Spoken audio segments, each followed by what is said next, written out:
Thank you. Well, first of all, I'm just gonna be real for a minute. It's really hard to follow that. I'm like, never mind, let's just go eat dinner. We're good. And then I made these notes. I had an interesting conversation with Jenny this morning. So I'm going to talk as fast as I can, and I may skim over some things quickly, and if I say something quickly and you have questions, then feel free to either catch me, like you can ask me or catch me later if you want to. So I had planned to start this by apologizing in advance for probably offending some people. And then I had an interesting conversation with Jenny this morning and realized maybe I'm not going to offend anybody. I don't know.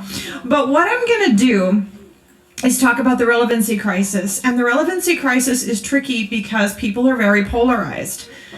Society is very attached to all of its things that it likes and that it enjoys and that its life is structured around. I talked about some of that earlier. And the church is very attached to convention. And the church often takes their attachment to things like biblical truth, and then it's also attached to convention. So like, hold on, every Sunday we have a sermon. We can't change that. I'm not attacking your church. I'm not attacking your convention. I'm just saying that there is a gap between the church and society. And so I'm going to talk about potential things that have to do with society. And if they don't match what your church is currently doing, that's not an attack on your church. I'm just pointing out some stuff that may help us figure out how to get there, because we have a big gap to cross. But this morning, okay, so here's my notes. Look at how bad this is. Like, you ever had a day like that? So this is what happens when you have a spontaneous conversation with Ginny that makes you go, oh, people aren't going to hate me after I talk. So we're talking, and here's the thing. I didn't start saying to her all these things that are on my mind. She was just talking and sharing with me. She started talking about how we're never going back to normal, that God is doing a new thing. And the church is going to have to, make some adjustments to catch up. It's just an interesting period of time. And I think that in all of it, I think the most important thing we have to remember is that as a church, we have to try not to take it personally if the new generation doesn't get our conventions. It's not personal rejection. It's just that times are changing and people are changing and society's changing. And the other thing is that, I think that it's really important, and there were times I kind of heard this theme throughout what you were saying. When you're looking at these kids, and you're not seeing rotten little kids that are just misbehaving. You're seeing these broken people. And society is so full of patterns of brokenness that so many people are on these pathways before they're even old enough to realize what's going on. And so they're adhering to this brokenness because it's the only thing they know. And it's really important that we stop having this us versus them mentality of here's the church and here's the heathens over there. We've just got to get over it and see them as hurting people that we're going to have to get creative about reaching. So having said all that, I'm going to skip a lot of things that I would have taken more time to say because we're going to get there faster. And just basically, and I think everybody in this room is probably there. Like, at a different place, I might have to take more time to say all that. But the truth of the matter is you guys are already there. And, it was funny, all the things that Jenny was saying this morning. I was like, that's kind of in my presentation, but in my words. Oh, also that. So we're probably already there. Oh, let's see. There we go. Okay. So why did people stop going to church? Now, this is before the pandemic, and after the pandemic, all these statistics got worse. But in 2017, Lifeway did a study, and they selected some specific attendees between the ages of 17 and 22, and then another category between 22 and 30. And the 17 to 22-year-olds saw a 2/3 decrease in church attendance. 22 to 30-year-olds saw a 66% decrease. That's very discouraging, right? This was a survey. They surveyed these people based on 55 possible reasons, and they were allowed to select all that apply. So if, for example, you moved to a different town and you weren't by your church and you quit going, that might be one of the things. You could also say, I don't have time on Sundays. You could also say, I now work on Sundays. There were 55 different reasons, and most people chose 7 to 8. So we're going to talk about the top ones that were selected the most. 96% of these people between 17 and 30 cited life changes. It was a move, it was a new job, etc. And I heard somebody earlier say That Sunday's just a regular day. I can't remember who said it, but somebody was talking and I overheard it. Yeah, you're doing soccer. Now, it's like Sunday's like, well, all the stuff's scheduled. Right, right. So we used to live in a society where the institution of church was really important to society and to culture. Yeah. It might still be important to you, but it's not as important to culture. So I'm talking about them, okay? So don't get defensive. Sunday used to be everything shut down. And you couldn't, all these rules. Sunday was this special, special day. And I don't mean to be like mean, but just to blurt because I'm trying to talk fast, Sunday's just a regular day now. It's, Walmart's open, people are doing soccer games and baseball games and basketball games, and your kid's got homework, and Sally's got to be over here, and this guy's got to work, and it's just another day. So 96% of people cited life changes. And a lot of this had to do with relocating, having to take on a new job, things like that brought us to the point that Sunday is a regular day. 73% said leadership was off-putting. They were either hypocritical, disconnected, judgmental, or whatever. Now, don't get too discouraged by that statistic, because if you have a pastor speaking the truth, guess what? He's offensive. And if you're defensive, he's judgmental. So that doesn't necessarily mean that 73% of leadership are a bunch of hypocrites. It just means that these people decided for whatever reason they didn't like the leadership and they left. 70% said they had religious, political, or ethical difference of opinion, social issues, and some were only attending to please someone else in the first place. Now remember, we're talking 17 to 30-year-olds. So if I raised Kat in church and she went to church every Sunday and now she's 20, but she is 21, and all of a sudden she doesn't know if she agrees with mom anymore, but she hasn't actually told me yet, and then somebody says something she doesn't agree with and now she's leaving, like that's kind of part of the life cycle. That doesn't mean they're gone forever. It just means they left for now. And social issues, again, you could have a church telling the truth, and some of these kids are going to get mad and leave because we don't live in a world that likes to hear the truth, right? So this is bad, but it's also maybe some indicators that some good things are going on, even though it's very discouraging. 63% said that the student and youth ministry leadership had the same reasons as above, so hypocritical, judgmental, disconnected. Again, I'm not same spiel about that other one. You never know, right? Okay, 71%, this is hopeful, said they didn't plan a complete dropout. Their attendance just kind of faded from their intentional lifestyle, or that they had only originally intended to take a break. So maybe they would come back, but of all of these people, only 10% stopped believing in God. So we don't like it that they're not in church. We don't like it that they're not fellowshipping, but we started with a 96th percentile and we're down to 10. So that's 86% of these kids at some point are still saying, okay, I believe in God, it's just I've got these reasons I don't go to church. And, I think that that's a really hopeful statistic. I think that, I'm just going to throw my opinion out here, I think that probably every Christian at some point in their life has been to a place where they're like, I need a break from church. God and I are good, but his people, oh my gosh. So, only 10 stopped believing in God. Culture has made some unfortunate shifts, and that's not helping this crisis any. But if the church can successfully adapt its approach, not its biblical foundation, I'm not talking about compromising truth, we could see an incline in Christianity, regardless of whether or not the institution numbers recover. And that's something that we are just going to have to, it's kind of a wait and see thing. The institution in general, not just of church, institutions aren't as popular as they were 50 years ago. And we'll talk a little bit about that in a little bit. So I want to talk really quickly about St. Patrick. Who hates getting pinched on St. Patrick's Day because yet again this year you forgot to wear green? Grow up being the new kid. It's so much fun. And these kids draw blood. And the teachers, like when I was a kid, the teachers are like, oh, it builds character. You should wear green next year. Every now and then I'd have a nice teacher that would go like in the craft box and find a green piece of ribbon and like safety pin it to me. But what in the world is that holiday about? And then it's all about this story of snakes, and that story is not even true. Let's talk what actually is about St. Patrick, because he practiced something called incarnational ministry, and it's so like the New Testament church, you're going to love this.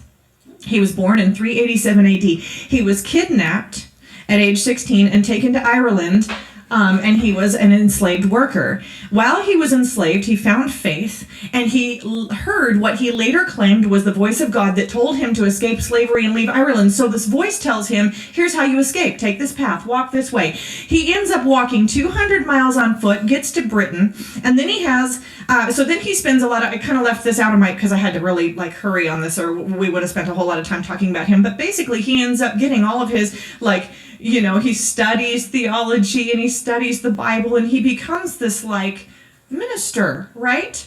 And then he has an angelic visitation that tells him, go back to the Celts and be a missionary to their culture. Now, these were Druids. These were people that the Roman Church deemed as unreachable. Which I think is funny, because what are people calling the millennials? Some things never change, right? There's these brutish barbarian people everywhere, and we always want to say they're unreachable, but the truth is it's a matter of perspective.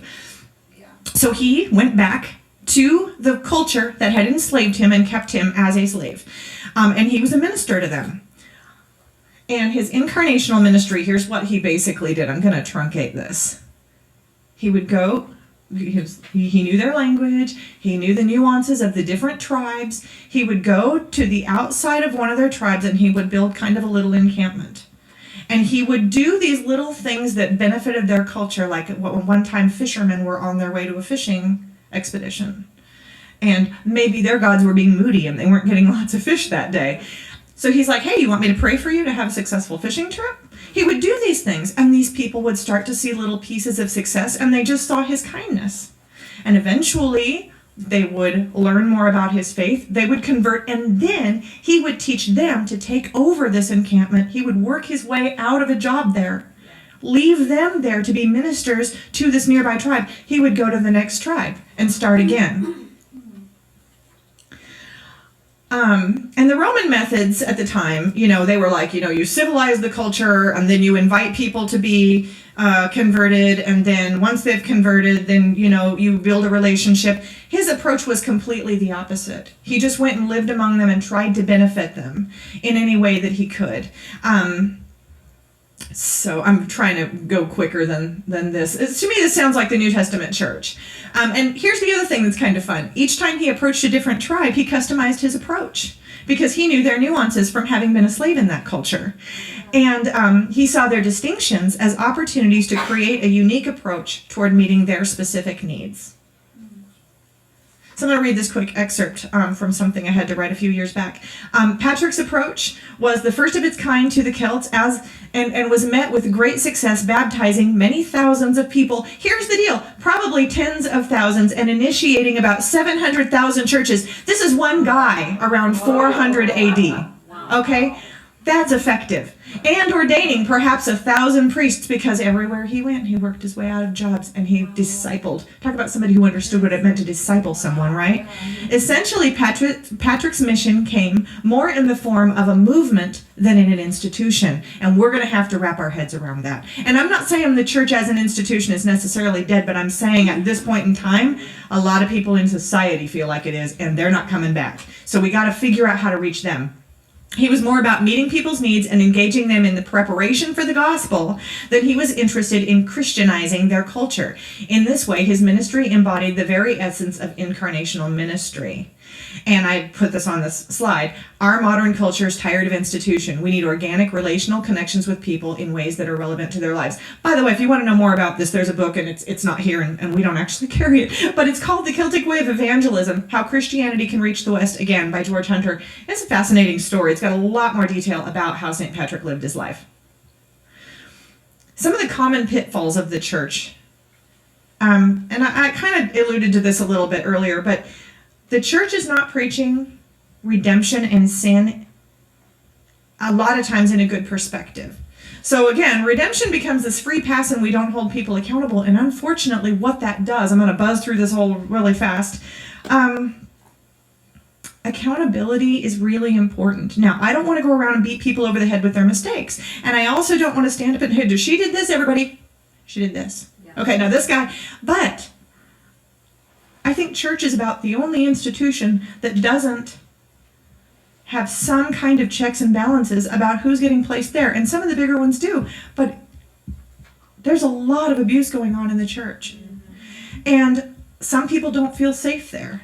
And so I have this embezzlement example. If you have a guy who's been in prison and he's like been this major embezzler, maybe he's a financial wizard, but you're not going to be like, here's the church books, there you go, do it all by yourself. That's right. Even if you think, okay, he's really rehabilitated and he's really not going to steal from us, there's a checks and balances system that keeps him under supervision. And too many people think that redemption is grounds for a free-for-all where people aren't kept, and I have actually literally seen it, where you have people who have illicit histories of impropriety and they're still given access to teenagers and children. And it's like, you can't do that. To say somebody is redeemed does not mean that they are entitled to this confidentiality where they're not being safeguarded. You can't create new victims. Otherwise, the church as an institution isn't making a comeback. Because right now, I mean, we have certain denominations and religions out there that have a really bad reputation right now because it's, well, they turned a blind eye to sexual abuse over and over. This is a thing that's like, so we have to hold people accountable, and we have to find a way that allows people to flourish and truly be rehabilitated, but doesn't give them a free ground to fall into the same pitfalls again and again. It's not only to protect other people, it's to keep them from stumbling again. Okay, and here's another thing. Donna, I think she's talking a little bit tomorrow about the neuroplasticity of the brain. But the bottom line is, as we age, our flesh and our neuro wiring adapts to our circumstances. That's how we develop, some mental illnesses from trauma. It's how we get into substance abuse. There's just a lot of byproducts that come from the malleability of the brain. So you can say, God has redeemed me, but you're still dealing with this flesh and blood. And sometimes God does completely deliver somebody on the same day, but sometimes it's messy and it takes a while. And so we have to just remember that just because somebody has come in, if they've got baggage that we need to keep an eye on, we're doing them a favor to help them have those checks and balances in place. Okay, I love this one. This church is my family. Good deal, because it should be. But here's the problem.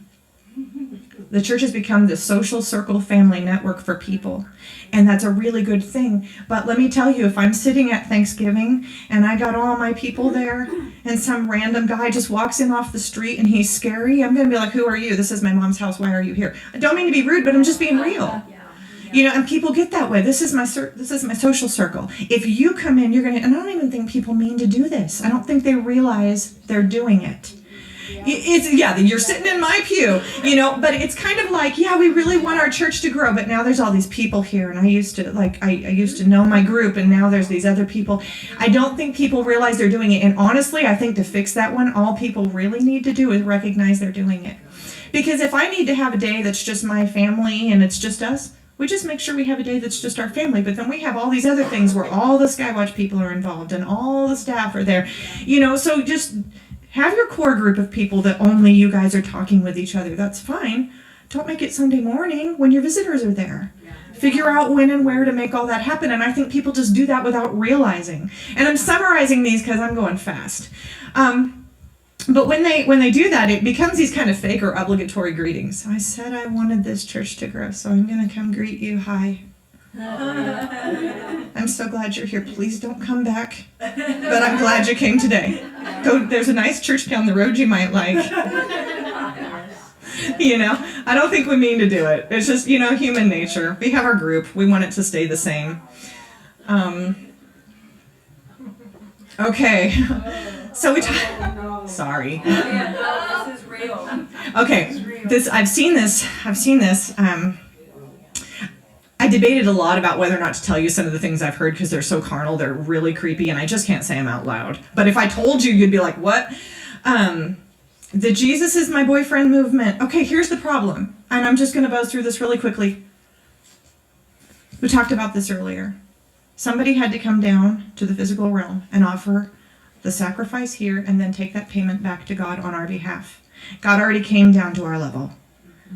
Jesus is not in flesh and blood right now. This is not, we've got to quit trying to bring him down to the human level.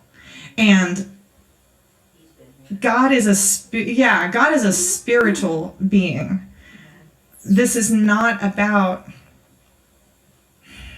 It's really hard. Yeah. Okay. I've just heard some of the talk turn sexual, and it's creepy. Like, it's weird.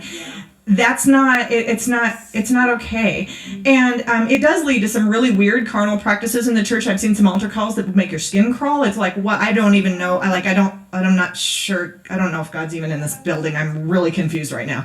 And it's just weird. And then, and I was telling, I want to sidetrack for just a minute here. The music today. Did you guys know that they have not played, the piano player and the flute player? Today's like the first day they've played together. That is awesome. And I have to say, too, I appreciate your flags because Donna and I have seen kinetic worship done a different kind of way, and it was like, yeah. So real fast, this will give you an idea kind of what I'm talking about.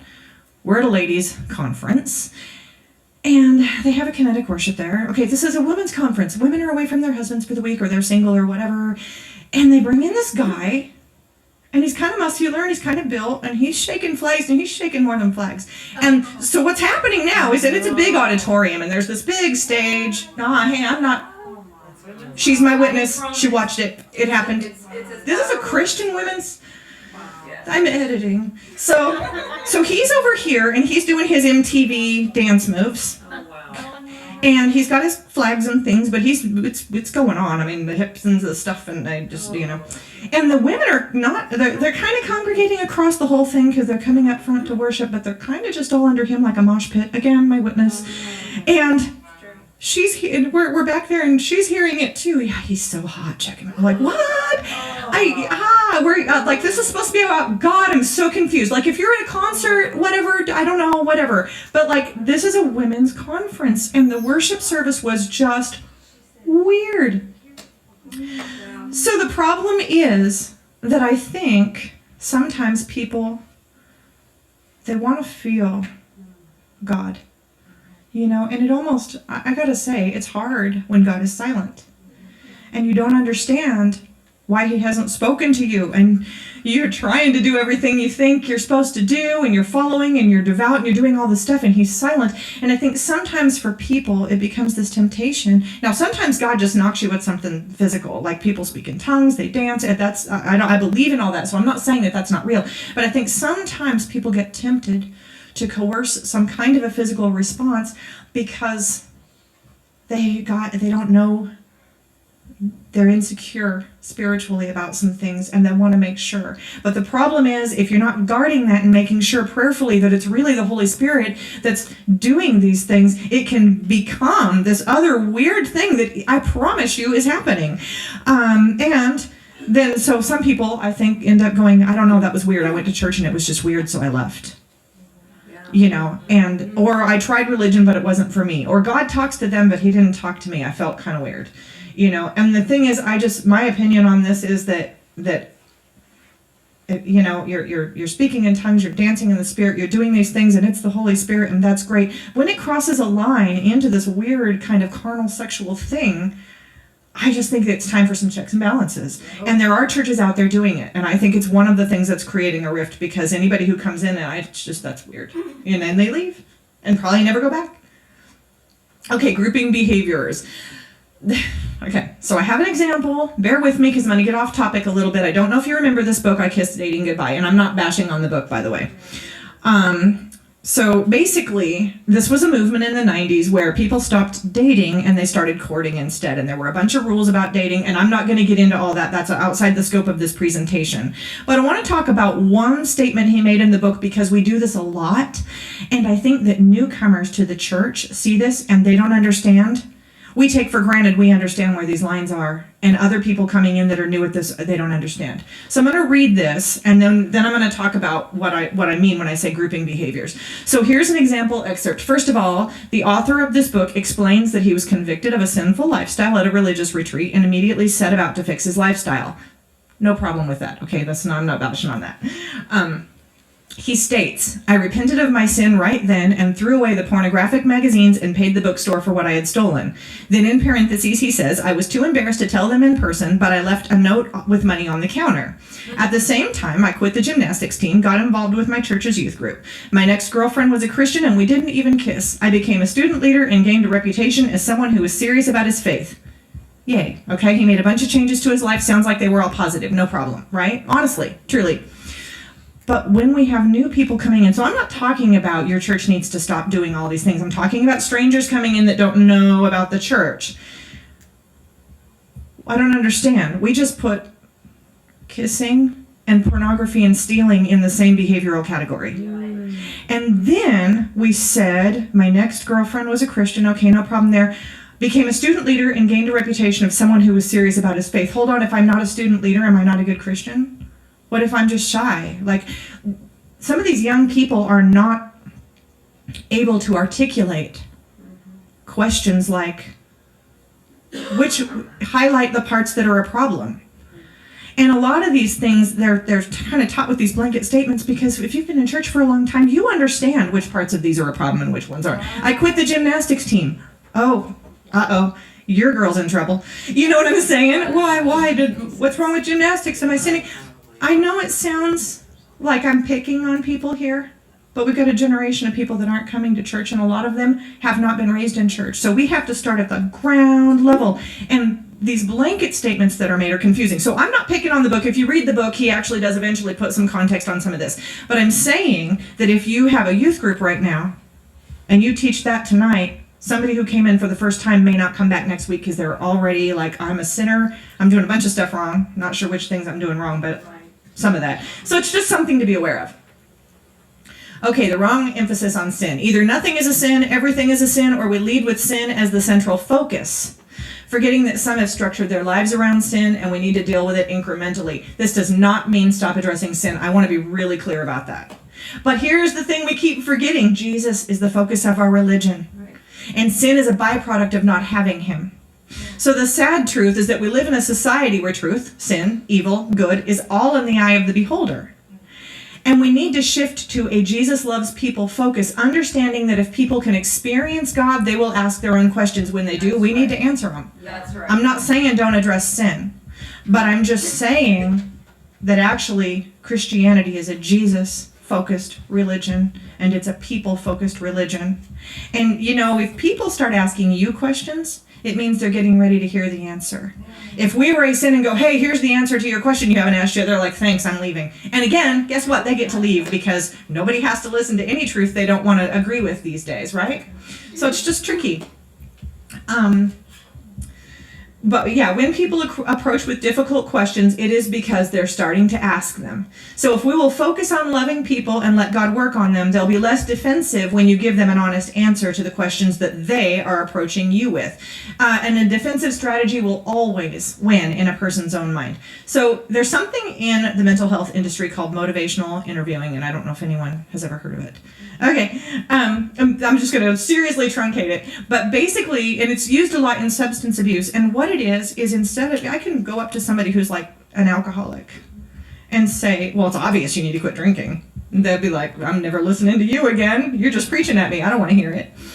But if you can talk to them and build a relationship with them and start to draw out, well, what are the problematic things that you are wanting to work on? What are the things that are bothering you? Eventually, as that comes up, they'll start to create their own reasons to make a change because they're not happy, right? And so the idea is that the reason that people would actually want to make a change is inside them. My reason for changing isn't something you're going to tell me. It's already inside me. I have to find it. I may not know it. I may sit here and go, I don't want to change, but if I got problems, obviously I do want to change. I just have to decide to get there. And so the idea is helping people get to the point where they're ready to make a change rather than putting them on the defensive. Because if you make me defend myself, that's where all my energy is going. And I will stack my argument against you and I'll come in with a PowerPoint and then we're really going to do this thing. Like that's how people are, you know? So as for leadership, requests, okay, so then now I'm going to talk about this because then immediately here's the next question. Well, yeah, but what if you get somebody who wants to teach a class and their lifestyle doesn't match your doctrine? I know, right? Seriously, that's a tough one. Hopefully, requests to serve can be redirected. Maybe you've got something you can say, hey, I don't know that you're ready to teach yet, but maybe you can do this thing over here. But people, when they're thriving in a setting and they feel like part of a community, they buy into that fast because it's really what we're all wired for. And pretty soon, They're ready to start making more changes and more changes because they found a place that they belong. And there are communities out there right now that are literally celebrating every kind of confusion your child wants to voice that they have. And what kid's not going to jump on that? I got a whole bunch of people with a whole bunch of social media sites and all kinds of resources and everything, and they're all ready to celebrate my confusion today. The brain is malleable. Okay, they're going to jump on board. Everybody needs to be a part of a community. So if we can figure out how to make these people belong without, you don't have to make them the pastor, right? Just find a place for them that's appropriate to where they are in their walk. Not easy. It's customized to each circumstance. But a person's elation over thriving and belonging is a very strong force. And then look at Jesus' example. People came to him with their questions. And he answered them honestly, and some people walked away sad, and some people walked away forever changed. There are people, when he said, go and sell everything and give the money to the poor, doesn't tell us what happened with that guy. We don't know. But that's Jesus' example. He answered people honestly, but he wasn't out just thumping people until they turned the temple into, and then that was a showdown. That's a whole different deal. That's not on my slides. Practical leadership issues. Hypocritical leaders, I'm not even going to get into that. It is a commonly cited complaint. It's legit, but I don't even need to bang that drum in here. This one I want to put a little bit of context on, because you may be like thinking, what in the world is she saying? We're so triumphant that we're not real, and it makes a newcomer feel set up to fail because they know their life will never look as good as yours does. Bear with me for a minute here, because this is, we have to remember that we were once hurting too. Yes. And I think sometimes, we mean well, we really do, but I think sometimes we get so... We live on a cloud, yay! And people are like, well, my life will never be like that, When we see people hurting, I think it's really important that we relate to them and let them know, hey, if you think that my life looks so perfect, just know that I've been in places too. And you don't want to wallow in it. You do want to show that God has brought you through things, but at the same time, we also need to remember that God has brought us through things. And so we start, getting judgy and, your life's not together and mine is. Well, I can't say that. Mine's totally not. But anyway, there's such an ability to really stress that triumphant side to the point that some people feel left out. Now, this is kind of an interesting thing. The retail coffee shops. I'm not going to pick on them. People have them. That's fine. But it's something to just, again, keep in mind. There are some people who, when they're going into the coffee places, into the churches that have coffees and things like that, it can kind of separate the crowd. So, and maybe not with the adults, it's maybe not as much of a problem, but like I had a teenage girl one time tell me that would make me feel awkward because I was always the kid who didn't have the $3 to spend on a coffee. It immediately divides the crowd. So it's not, I'm not picking on it. I'm not bashing on it. I'm just saying it's something to keep in mind. If you have a church that has a coffee shop, keep an eye. And if you notice somebody's continually left out, maybe there's something that can be done about that. A very commonly cited complaint in the practical leadership issues: misappropriation or funds or lack of charity work, minimal impact on surrounding community. That's a completely recurring complaint that people talk about when they leave church. They say it's just a money machine. Money goes in, no money comes out. They don't do anything for the community. Now, some of that's not true. Some people just don't know what their church is doing for the community. But sometimes that's the case. Donna and I talked a little bit about that in Dark Covenant. There are some churches there's a lot of money going into them, and the money's just staying in the church. And that when the cult, I'm talking about where some of the culture from the outside is coming from. When they see that, they don't like it. It makes them mad, and they don't want to come to church. So if you are doing things in your community, maybe you could make it. I know you're not supposed to also brag about it, but maybe you could do things that are more visible, or maybe have a report, or there's different ways, but that is one of the complaints, so I'm letting you know it exists. One of the big things is leadership that's afraid to say, I don't know. And I think one of the best things we can do for young people is just say, I don't know the answer to your question. Let's dig into scripture and find it out together. You know, and then this is a little bit back to some of the Jesus is my boyfriend movement, but young people that don't understand what they're singing about at song services, and some of this is really geared toward young people because that's who we're losing, right? The 17 to 30-year-old crowd. Donna and I, again, a different conference, we went to this one, and to this day, I don't really understand what we were singing about. Yeah. There was a mailbox, there was an envelope, it was strange. We were confused. We were singing along, like, okay, we'll just go with this. It wasn't like blasphemous, but if you're in a church and you're having a song service, try to just keep those songs gauged to a point at the level that if you're in children's church, you're not going to sing some super theologically complicated song, hopefully. If you are, then that's why I'm saying this.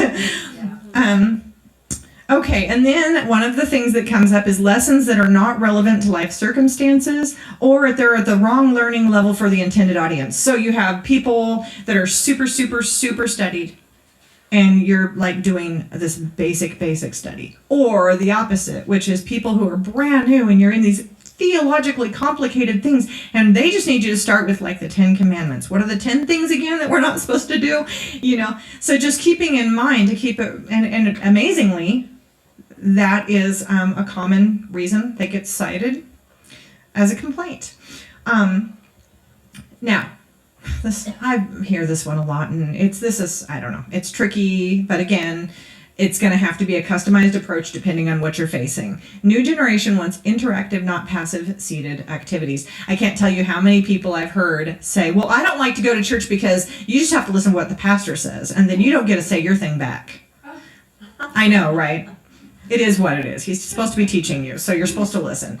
But if there is a way to include discussion, not in your main service, I'm not saying that, but maybe your Sunday school class or your Wednesday night, just to keep in mind at some point to have that discussion that stimulates their ability to also be a part of this conversation, because the younger generation wants to cognitively engage.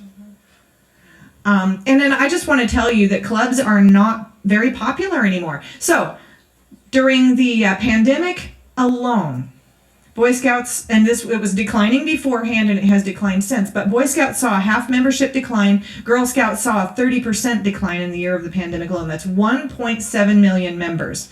So, two things to know from this. Don't take it personally if your numbers are going down, in the sense that the institutions across the board are struggling. People don't attend stuff like that anymore. The world has gone virtual. A lot of things have gone online.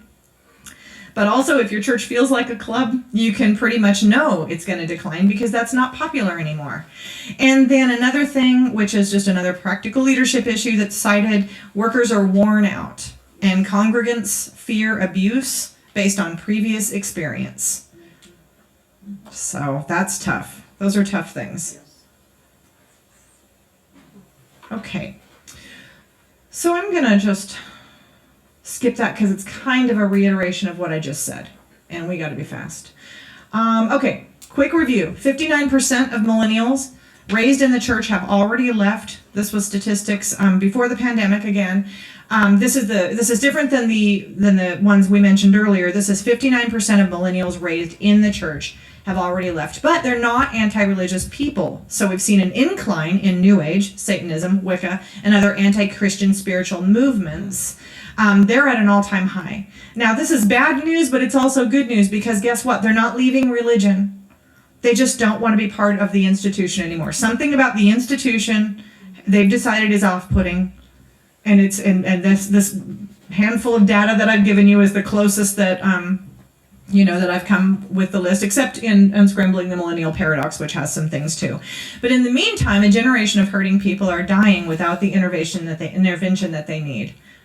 So I want you to understand where mentally these people are, because we have to stop viewing them as those heathen young people and really see them as the hurting generation that's completely lost. And even when they see you across that chasm in your institution of religion or your genuine relationship with Jesus Christ, and they just see it, they don't know how to get across.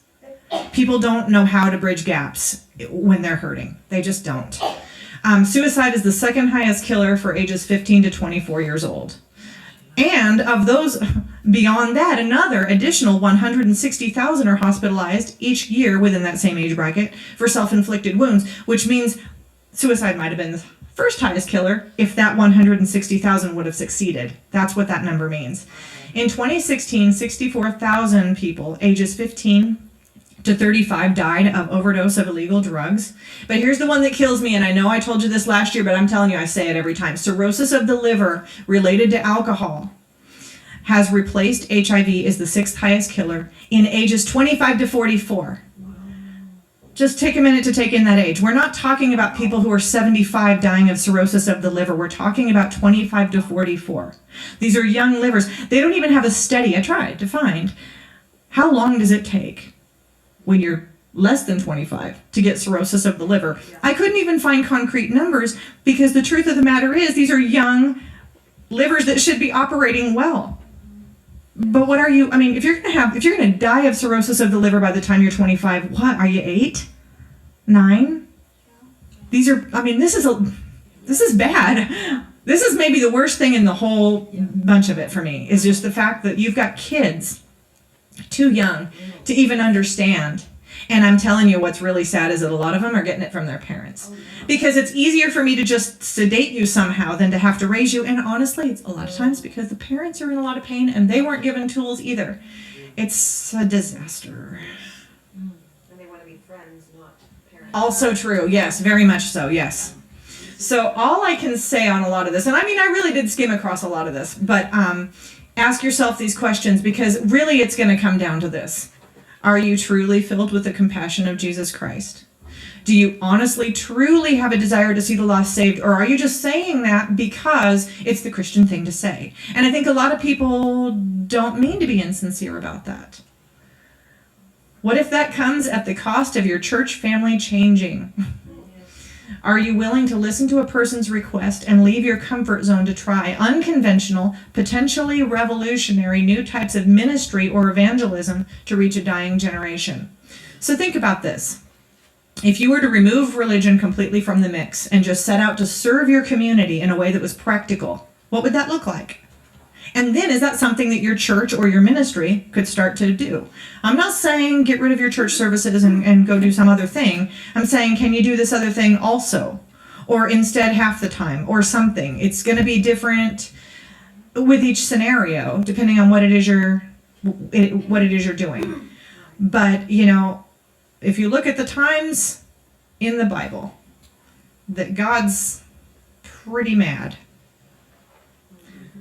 It's when those who were marginalized did not have what they needed and other people who could have helped withheld. Yes. That's when you're really in trouble. And so, I mean, I would just encourage each of you to really think about whatever ministry that you're, I mean, and you guys are probably already all on board with this, but think about the practical ways that maybe you could reach your community. And maybe that's a new kind of ministry that you can do. And it can be an individual ministry. It can be you're just loving on your neighbor or something. Most importantly, please, please, please, please, please mean what you say when you ask God to make your church grow. Because if you ask God to make your church grow and then people come and you're mean to them and they leave, you're part of the problem. And mean what you say when you pray that he will cross your paths with those who need them. So many people pray this prayer in the morning and then halfway into the day they're grumpy and they're not representing God well. And then, like, you prayed to meet this person. You said this morning, God, give me opportunities to show your love. And then you snapped at him and made him mad and were mean to him because he made your smoothie wrong. Like, you know, we've got to actually remember that we're carrying God's name. And when you ask for opportunities to witness, make sure you follow through, because God will send them to you. You're in America, man. You cross paths with people all the time who need to see God's love in action. And then, you know, just to close with the Great Commission, because we should have opened with it. And Jesus came and spake to them, saying, all power is given unto me in heaven and in earth. Go ye therefore and teach all nations, baptizing them in the name of the Father and the Son and the Holy Ghost, teaching them to observe all things whatsoever I have commanded you. And lo, I am with you always, even unto the end of the world. Amen. So remember, if God can reach the heart of a person, God can change the heart of that person. And when God changes the heart of that person, their ideas and convictions will follow. That's the fastest I think I've ever done.